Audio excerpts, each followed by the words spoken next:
There is a very profound pattern that repeats itself throughout human history, throughout the Quran, and even throughout our own personal lives. Often, the darkest moments come immediately before relief arrives, but when we are inside the hardship itself, we cannot see this clearly. Pain narrows human vision. When a person is overwhelmed emotionally, they begin to assume that their current reality is permanent. That is one of the psychological effects of suffering. It convinces you that tomorrow will feel exactly like today. And this is why hopelessness becomes so dangerous in Islam, because hopelessness is not merely sadness, it is the loss of trust in the possibility of Allah's mercy. A person starts emotionally surrendering before life has actually changed. They stop making dua with conviction. They stop trying. They stop believing good things can happen to them. Externally they may still function, but internally they have already accepted defeat. Yet the believer is taught something fundamentally different. The believer understands that Allah can transform a situation overnight. A life that appears completely broken can change with one decree from Allah. One phone call can alter your future. One opportunity can reverse years of difficulty. One sincere dua can open doors you thought would remain closed forever. This is why the Quran constantly reminds us that ease comes with hardship, not after it. Meaning the seeds of relief are already being planted within the struggle itself, even if you cannot yet see them. And psychologically, this is important because human beings often misinterpret pressure as proof that Allah is against them. But pressure can also be preparation. Think about how diamonds are formed. Think about how muscles grow. Growth often requires resistance. Even emotionally, some of the strongest people you will ever meet are those who survived seasons they once thought would destroy them. Their hardship gave them depth, wisdom, empathy, and spiritual maturity. This is why the stories of the prophets are so powerful. When Ibrahim Arabic, Tain Arabic, Lam Arabic, Yet Arabic, Ha Arabic, Halif Arabic, Lam Arabic, Sin Arabic, Lam Arabic, Halif Arabic, Mim was thrown into the fire, from the outside it looked like absolute defeat. When Yunus Arabic, Tain Arabic, Lam Arabic, Yet Arabic, Ha Arabic, Halif Arabic, Lam Arabic, Sin Arabic, Lam Arabic, Halif Arabic, Mim was trapped in darkness within the belly of the whale, there seemed to be no escape. When the Prophet Muhammad FDFA lost Khadija Arabic, Rot Arabic, Daida Arabic, Yet Arabic, Halif Arabic, Lam Arabic, Ha Arabic, Tain Arabic, Noon Arabic, Ha Arabic Halif, and Abu Talib in the same year, when persecution intensified in Makkah, when he was rejected in Taif to the point that stones caused his sandals to fill with blood. Imagine how hopeless those moments appeared to ordinary eyes. But what happened next? After Taif came Al-Isra wal Miraj, one of the greatest honors ever given to a human being. After years of persecution came Medina. After weakness came victory, after fear came stability. The moment that appeared unbearable was often the moment closest to divine opening. And this teaches us something very important. Allah does not measure the story from the chapter you are currently living. We do. Allah sees the entire picture at once. Sometimes Allah allows pressure to intensify because He is disconnecting your heart from false dependencies. People often turn to Allah sincerely only when every other support system collapses. As long as we believe our ultimate security lies in money, status, relationships, or worldly control, our connection with Allah remains partial. But hardship strips illusions away. It forces honesty. It reveals what truly matters. And perhaps this is why some people experience their deepest spiritual growth during the most painful periods of their lives. Because comfort can distract, but hardship awakens. Hardship forces reflection. It forces humility. It forces the soul to ask questions it was too busy to ask before. Now this does not mean suffering itself is good, nor does Islam romanticize pain. We are allowed to cry. We are allowed to feel exhausted. Even Yaqub Arabic, Tain Arabic, Lam Arabic, Yet Arabic, Ha Arabic, Halif Arabic, Lam Arabic, Sin Arabic, Lam Arabic, Halif Arabic. Mim cried until he lost his eyesight from grief. The Prophet let Rfd himself experience sorrow, but the difference is that believers grieve with hope. They suffer without surrendering spiritually. And some of you listening right now may feel emotionally exhausted. You may feel like you are carrying burdens nobody understands. But never forget this reality. The night is always darkest before dawn, and Allah specializes in bringing light from places people least expect. So do not abandon your dua because the answer feels delayed. Do not assume your story is ending because this chapter is painful. Sometimes the breaking point is actually the turning point, and many people discover years later that the moment they thought Allah was far from them was actually the moment He was guiding them most closely towards something better. One of the greatest struggles of the human heart is continuing to believe when nothing around you appears to be changing. Because most people connect hope to visible results. If they see improvement, they feel optimistic. If they do not, they begin to emotionally collapse, and this is especially true when it comes to dua. A person raises their hands for months, sometimes years, asking Allah for relief, guidance, healing, marriage, financial stability, emotional peace, and when the answer does not come in the way they expected, they begin to quietly wonder, is Allah even listening to me anymore? And this question is more common than people realize. There are people who still pray, still attend gatherings, still smile in front of others, but internally they are exhausted. They feel spiritually drained because they expected life to improve by now. They imagined that if they worshipped Allah sincerely, things would become easier immediately. But what they failed to understand is that dua is not a transaction. It is not a machine where you insert worship and instantly receive the exact outcome you requested. Dua is an act of servitude, trust, and connection with Allah, and Allah responds with wisdom, not simply with speed. This is why one of the most powerful spiritual shifts a person can make is understanding that Allah hears every single dua, even the ones that seem unanswered. The Prophet ﷺ taught us that no sincere supplication is wasted. Sometimes Allah gives exactly what you asked for. Sometimes He delays it because the timing is not yet right. Sometimes He protects you from a harm you cannot see. And sometimes He replaces what you wanted with something better than you could have imagined. But the tragedy is that human beings judge Allah's response only through immediate visible outcomes.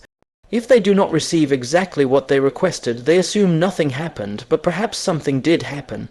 Perhaps Allah protected you through the delay itself. There are opportunities you cried over losing that would have destroyed your peace had you received them. There are relationships you begged Allah to preserve that would have harmed your iman in the long run. There are doors that closed painfully because Allah saw consequences you could not see. Human knowledge is partial. Allah's knowledge is complete, and this is where spiritual maturity begins, when a person learns to trust Allah's wisdom even when emotions are struggling to understand the process. Psychologically, uncertainty is one of the hardest things for the human mind to tolerate. We want clarity. We want guarantees. We want timelines. But Allah intentionally leaves certain matters unseen because faith itself is built upon trust beyond visibility. If every dua were answered instantly, where would patience exist? Where would reliance exist? Where would sincerity exist? Sometimes Allah delays the answer because the waiting itself is transforming you, and many people discover this only years later. They look back at an old version of themselves and realize they were not emotionally, spiritually, or mentally prepared for what they were asking for. The waiting taught them humility. It softened their hearts. It deepened their relationship with Allah. It detached them from unhealthy dependencies. In other words, the dua was not only changing their circumstances, it was changing them. And this is why believers never allow temporary silence to convince them of permanent abandonment. Look at Zakaria Arabic, Tain Arabic, Lam Arabic, Yet Arabic, Ha Arabic, Alif Arabic, Lam Arabic, Sin Arabic, Lam Arabic, Alif Arabic, Mim. He made dua for a child in old age when, by every worldly standard, it seemed impossible. Yet Allah answered. Look at Ayyub Arabic, Tain Arabic, Lam Arabic, Yet Arabic, Ha Arabic, Alif Arabic, Lam Arabic, Sin Arabic, Lam Arabic, Alif Arabic, Mim. Years of suffering passed before relief arrived, but Allah never abandoned him.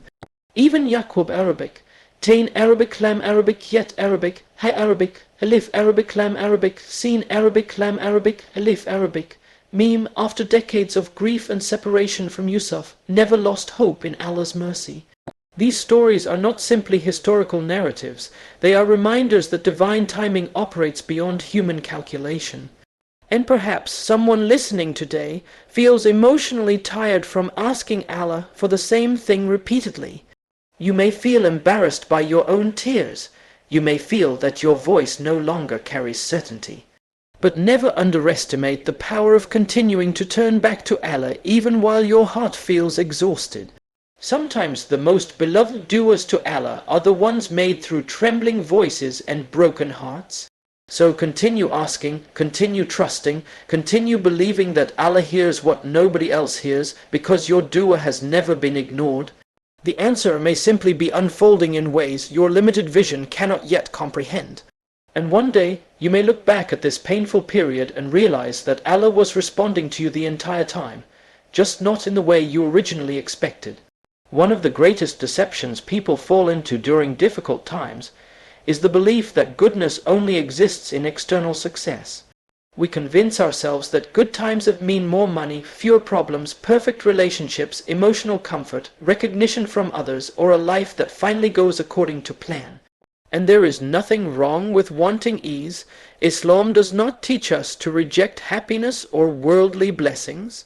But the problem begins when we define peace only by what is happening around us and ignore what is happening within us. Because the reality is this: a person can have everything externally and still feel empty internally.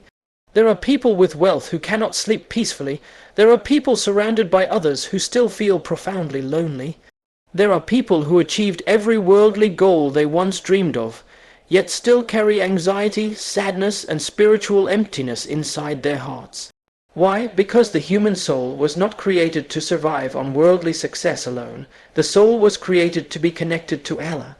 And this is why true relief often begins long before circumstances change. It begins the moment a person sincerely returns to Allah. When the Quran speaks about tranquility, about sakinah, it does not describe it as something purchased through status or possessions. It describes it as something Allah places within the heart. And this is very important psychologically, because modern life has conditioned people to chase constant external stimulation while neglecting internal healing. People think if they can just fix one more problem, achieve one more goal, or gain one more validation, then finally they will feel complete. But the emptiness remains because the problem was never merely external. Sometimes the soul is starving while the dunya around it appears full. And hardship often exposes this reality. Difficult moments strip distractions away. They force a person to confront themselves honestly. During times of ease, many people become spiritually numb without even realizing it. Their prayers become mechanical. Their relationship with Allah becomes secondary. Their hearts slowly attach themselves to careers, relationships, routines, and worldly ambitions. Then suddenly a hardship arrives and everything unstable begins collapsing. But for many believers, this becomes the beginning of transformation rather than destruction. Because pain has a way of returning people to Allah with sincerity they never had before. A person who once rushed through Salah now cries during sujood. A person who once remembered Allah casually now speaks to him with desperation and honesty. A person who once relied entirely on worldly means suddenly realizes how powerless human beings truly are. And perhaps this is one of the hidden mercies behind hardship. It removes the illusion that this dunya was ever meant to fully satisfy us. The believer eventually realizes that peace is not found in controlling life perfectly. Peace is found in surrendering to the one who controls life completely. This is why tawakkul is such a powerful concept in Islam. Tawakkul does not mean passivity or laziness. It means doing your best while emotionally trusting Allah with what lies beyond your control, and this trust changes a person internally. It reduces anxiety because you stop carrying burdens your soul was never designed to carry alone. You begin understanding that your responsibility is effort, but outcomes belong to Allah. And when this realization settles deeply into the heart, something remarkable happens. Even before life improves externally, the heart itself begins healing internally. You begin noticing blessings you ignored before. Gratitude returns. Hope returns. Your relationship with the Quran deepens. Your salah becomes a source of comfort instead of obligation. The constant desperation for worldly validation slowly weakens. You stop measuring your worth solely through achievements, wealth, or people's opinions. Instead, you begin measuring success through closeness to Allah. And this is why some of the most spiritually fulfilled people are not necessarily those living the easiest lives. They are the people whose hearts found stability through Allah despite life's instability. Perhaps some of you are waiting for good times to finally begin. But maybe Allah is teaching you that good times truly begin the moment your heart returns to Him sincerely. Because when the heart is connected to Allah, even hardship carries meaning, even pain carries wisdom. Even waiting carries peace, and the most beautiful reality of all is this: when Allah repairs the heart, eventually He also opens doors in life that no human being could have imagined. So do not only ask Allah to change your circumstances, ask Him to transform your heart, because a heart connected to Allah can survive storms that would destroy everything else. As we bring all of this together, there is one final reality we must deeply understand. Good times are not merely events that suddenly arrive from the outside. They often begin as a transformation within the soul long before they appear in our circumstances, and this changes the way a believer looks at life entirely. Because many people spend years waiting for happiness while postponing gratitude, postponing worship, postponing peace. They tell themselves, once my problems disappear, then I'll feel calm. Once I achieve this goal, then I'll finally enjoy life. Once things become easier, then I'll reconnect with Allah properly. But life does not work that way. If peace is dependent only on perfect circumstances, then peace will always remain temporary, because dunya itself was never designed to be perfect. This world constantly changes, health changes, relationships change, financial situations change, emotions change. Even people we love eventually leave this world. So if the heart attaches itself entirely to temporary things, instability becomes inevitable. And that is why Allah repeatedly reminds us throughout the Quran that true stability is found in Him alone. The believer eventually learns that closeness to Allah is not something reserved for moments of ease. It is the anchor that allows a person to survive both ease and hardship correctly. Without Allah, blessings can become distractions. Without Allah, success can produce arrogance. Without Allah, even comfort eventually feels empty. But with Allah, even difficult seasons contain purpose and tranquility. And this is one of the most psychologically liberating truths in Islam. Your value is not determined by your current struggle. Many people begin defining themselves by their failures, their trauma, their delays, or their pain. They start seeing themselves as broken people living broken lives.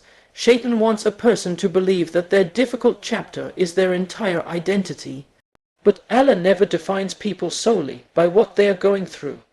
Some of the greatest human beings in history endured immense suffering before reaching their purpose. The Prophet Yusuf Arabic, Tain Arabic, Lam Arabic, Yet Arabic, Ha Arabic, Halif Arabic, Lam Arabic, Sin Arabic, Lam Arabic, Halif Arabic. Meme was betrayed by his own brothers, separated from his father, falsely accused and imprisoned. Yet none of those painful chapters defined his final destination. Had you judged his story only from the prison cell, you would completely misunderstand what Allah was preparing for him.